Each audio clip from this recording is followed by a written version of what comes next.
Xbox, I think it's going to be okay.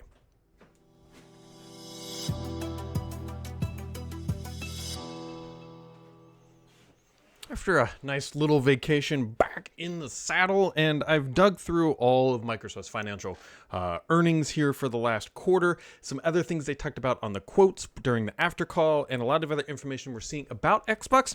Gotta tell you, I think things are going to be okay for Team Xbox. Now, that doesn't mean it's going to align perfectly to potentially your vision of what Xbox should be, but from a financially viable entity at Microsoft, it seems like the sales of the winds of directions are finally changing, and Xbox is starting to see the progress that potentially they hoped to achieve through some of these mega acquisitions. However, that doesn't mean all times ahead are going to be rosy and perfect, but we're at least getting some numbers, and we can do a little bit of backwards math here on Xbox Game Pass to finally start to see what is going on. So let's dive into the details because there is a lot to talk about. So first off, on the earnings side, gaming revenue was up 10%, content and services revenue grew 13%, which I should remind you, as I do every time, that is what Microsoft quite literally says to judge them on when it comes to Xbox. So it was up 13%.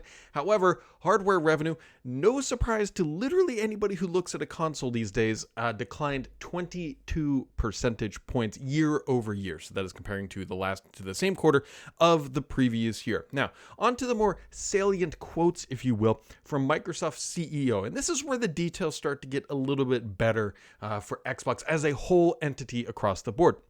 He said, and this is from Satya Nadella, quoting him from their earnings call, 500 million monthly active users across all devices and platforms.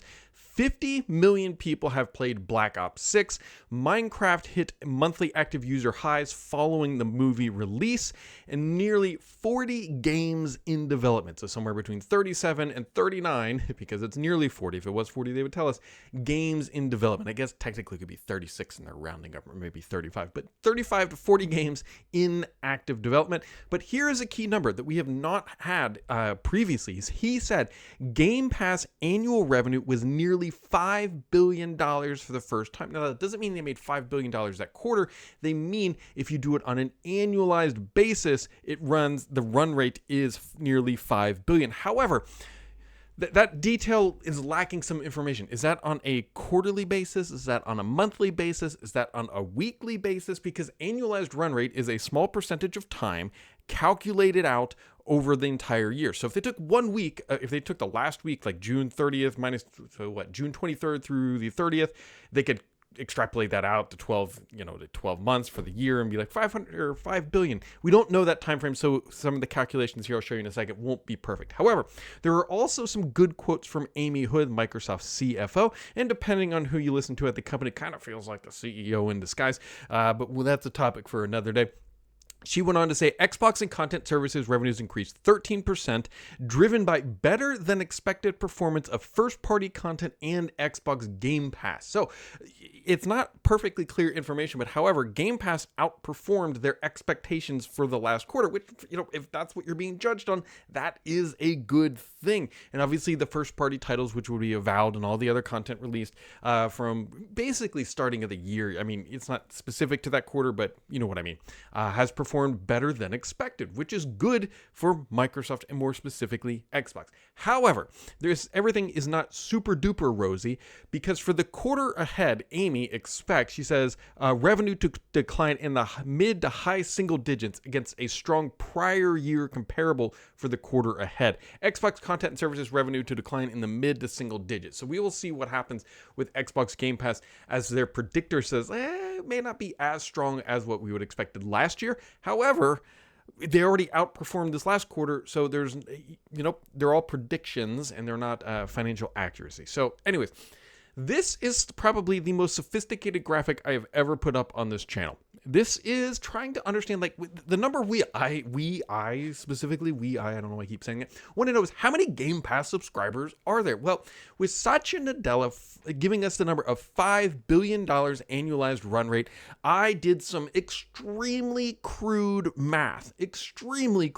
So you could take that $5 billion, right? If that's the annualized run rate, divide it by 12, that would give you your monthly amount, and then divide it by some number, and I'll get to that here in a second, some number would tell you roughly how many Game Pass subscribers there are. So I've done that calculation twice here.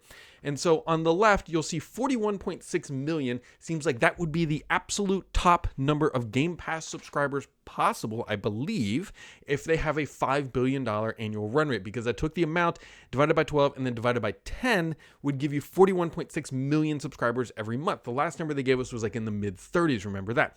However, if you do the most expensive SKU, roughly $20, that would put it at 20.83. So the realistic number here is somewhere annoyingly in between 20.8 and 41.6 is probably the realistic number of Game Pass subscribers. Not everybody is paying for Ultimate and not everybody is just paying for Core. So you could pick your favorite number that you think the average Game Pass subscriber is paying for, and that will give you the number. And so I think, and you got to remember, some of these numbers are slanted here because remember, they got rid of Xbox Live and slammed it all in there. And so I suspect that the number is in the high 30s would be my gut take. But again, we don't know the number. And the point I was getting to earlier, the annualized run rate is a number that isn't really easy quantifiably, because I did it on a monthly basis here. You could do it on a daily basis. They could pick June 29th, pick that's our day, and multiply it by 365.25 if it's a leap year or whatever, and that would give you some annualized run rate. So my expectation was on the monthly basis, but it could be on a weekly. We don't quite know. So again, we don't have any definitive numbers, but this is like the first sort of like tangible thing to where we could get to a number. And so the extreme high end would be about 40 million would be some rough number expectation if everybody's only paying $10 a month. But we know that is not actually factual. So other things happening in the world of Xbox. They're dominating PlayStation sales. Like, right, this justifies Microsoft's new strategy from top to bottom, left to right. It is extremely hard to say, gosh, Microsoft shouldn't have done this because now they're going to sell fewer consoles. Well, guess what? The most profitable thing to Microsoft right now are selling games. And what are they doing? They are dominating the PlayStation charts. And so at Microsoft's discretion, this was the right move, right? Like this, they can do this and they've done it. And it sounds like Sony is also going to be like doing this too over onto the Xbox side. We've already seen Helldivers, and it sounds like more titles are going to be coming, because PlayStation's probably looking at this going like, gosh, they're just vacuuming up dollars from our user base. Maybe we should try that too. Maybe the console isn't the only way we should be making money. Now, Sony obviously already puts their games onto Steam and they're making money there. Like, these companies exist to make money. They don't exist to appease fanboys and fangirls. That is not why they are on planet Earth. They are on planet Earth to make as many dollars as possible, and Microsoft has decided, and we've already seen the revenue decline from hardware, that hardware is not the way to make money. The way to make money is to make really good games, make them broadly available, and sell them at a price point that makes sense. And so here you go. If anybody can come up to me and point at this chart and say, nope, doing this cross-platform, they would have sold more consoles, with a straight face, I would have a very hard time believing them, because there is no way that they would have made more money not doing these games there and only had their console locked exclusives. I just don't see a reality where that would make any sort of sense. Now, on that same front, we're also seeing some real strict narrative changes from Microsoft here. So it used to be Xbox PC. We are now seeing the phrasing Xbox on PC, which, by the way, I think is an infinitely better way to describe what is going on, because there's Copilot plus PCs, and then you'd have Xbox PCs, and things just get real confusing when you start telling the customer, it's like, okay, like, could you imagine, it's like, I'm walking to Best Buy, I need an Xbox Copilot plus Xbox PC or something like that. Like, nobody knows what that means. You just go buy a Windows laptop. And so Xbox on PC makes a lot more sense, because you're not crossing paths of two different hardware things. Now someone's going to say, Brad, this is just marketing. It's just whatever. You're exactly right. It's exactly just marketing. And so when you market Xbox in the consumer brain, and I don't mean to speak for every consumer on planet Earth, but the casual consumer hears Xbox, they think of a piece of hardware. And so if you see Xbox PC, a PC is a piece of hardware. So now you have two different pieces of hardware that are the same thing. It gets confusing. But if you say Xbox on PC, it tends to make a lot more sense. Like, oh, I can play that Xbox stuff on a PC. It's not perfect. It's not super clean, but I believe it is much better than an Xbox PC that we had started to see. And so, yeah, this is, I think we all know where this is headed and where this is going and why this is happening, which even leads further into this little thing that is happening if you open up your Xbox app, and if you're on the insider rings, you will see this, all your games in one place. And so Microsoft is really like shoulder first leaning into this stuff. I should say maybe head first, not shoulder first. Leaning into Xbox everywhere, Xbox on PC, Xbox on your PlayStation, which is really weird, but I'll tell you what, it's cleaning up for them where it counts most in the terms of dollars. And so the point of all of this, I think Xbox is going to be okay. Like, right? Like, people have been fretting over, like, I've invested in Xbox and everything else, and where are my games going, and what is going on? And it seems like Microsoft's narrative and strategy, while it takes some time to get there, has started to sort of turn, if you follow what I mean, right? They've nearly $5 billion in annualized run rate on Game Pass.